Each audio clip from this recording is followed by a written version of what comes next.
We often talk about Celebrate Recovery being for anybody who struggles with a hurt, hang up, or habit. So whether you're somebody who was hurt as a child and you're still dealing with those issues, or you've got people pleasing hang-ups and things that keep you stuck in relationships, or you're addicted to something, food, sex, alcohol, whatever it is, that Celebrate Recovery is really for anybody. In fact, that's the truth. Celebrate Recovery is for all of us because we've all been hurt and we've all hurt other people. We've all got things in our lives that keep us stuck and keep us frozen, things we wish we didn't deal with. And for many of us, we have these addiction issues that also just rob us of any joy or peace that we have in our life. The thing about Celebrate Recovery is that it's a biblical program and it's got 8 principles that lead us from one place to the next place over one day at a time after one day at a time. So we begin where we realize that we're not God. We come out of denial. We face our fears. We face the problems that have keeping us stuck. We turn our lives over to Jesus. We do things like taking a moral inventory of our lives and we look at all the things that we've done have been done to us to help us come out of that. We talk to other people about what's happening. Then at the end, we serve other people because we believe that God uses our pain so that we can help other people when they go through pain. And so what we really want to do is just tell you about this ministry, this place where you can come and you can find healing no matter what's going on in your life. We have some people that have gone through Celebrate Recovery for years that have dealt with issues like anxiety. And they wake up every morning in a cold sweat and they just look at their day and they think, how am I going to get through today? By working the principles and steps of recovery, they're able to find day by day freedom over that issue.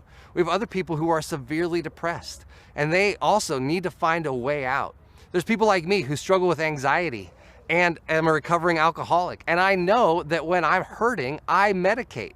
Now, I haven't medicated with alcohol for over a decade, but I can find anything, whether it's working out or whether it's, spending money or anything, just give it to me and I will overdo it. And so we find that we've got these issues and what we need to do is we come clean about it. We talk to each other about it. We talk to God about it. We allow Him to work in our lives and to find the thing that's really causing us pain. The reality of it is that whatever we're doing tends to be a symptom. We think I need to come to recovery because I drink too much or I'm online too much or I spend too much money. And while that's true, we need to get out that sinful behavior. We need to root it out. The truth is that often the reason we're doing those things are buried deeper inside of us. And so that's what recovery allows us to do. It allows us to find that pain that's in our lives that's keeping us frozen, keeping us stuck. The Apostle Paul said that he had become all things to all men, so that by all possible means he may save some. Anything to get the job done. I've watched a lot of ministries come and go through the churches over the years, but the one that stands out in my mind more than any of them is called Celebrate Recovery. It gives hope to the hopeless. It's hard work.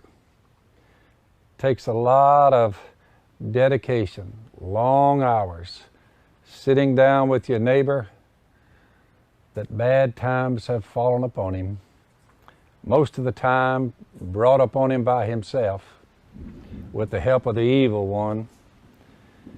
But the guys and gals with Celebrate Recovery, and I've traveled from one end of these United States to the other, they have done a terrific job.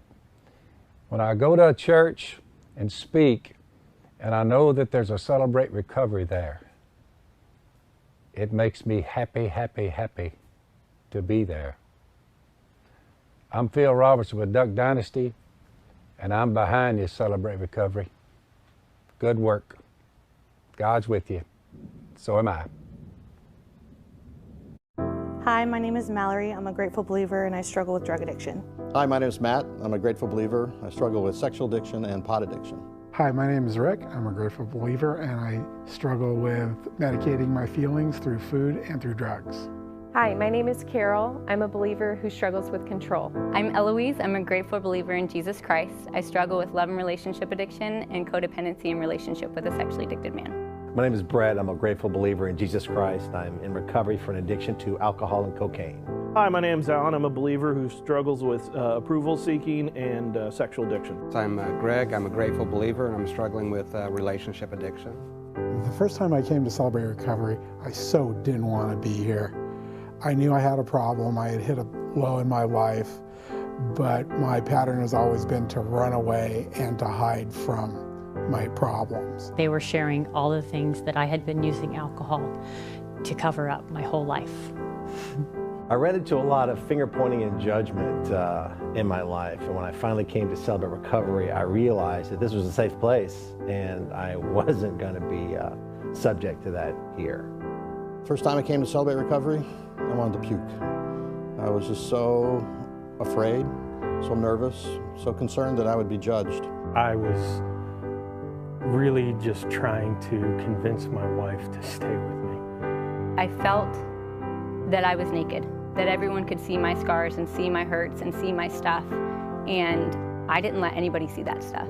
My whole life was fear. I mean, I smoked pot every day to not deal with my emotional pain. I remember sitting in the circle, I was suicidal and depressed and I didn't want to be there, but I also was so scared that I knew that I needed to do something different. I was ashamed of the things I had done. I was fearful of what others were going to think for the first time in my life. I knew that others were going to know the man that I had been.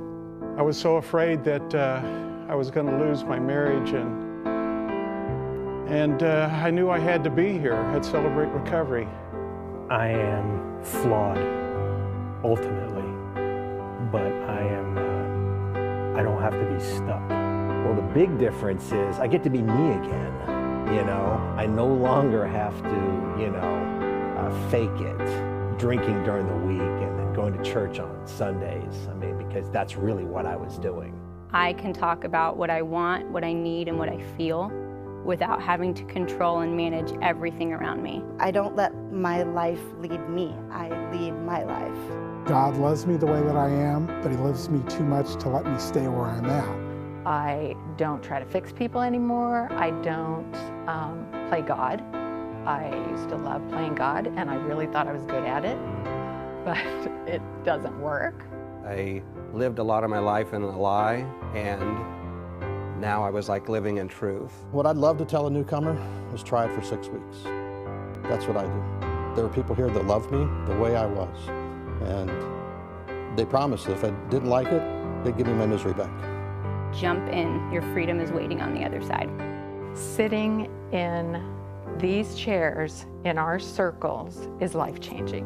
I've never ever come here and wished that I wouldn't have come. But every time that I come, something touches my life and changes me. I came here because I had to. I stay here because I couldn't imagine my life without Celebrate.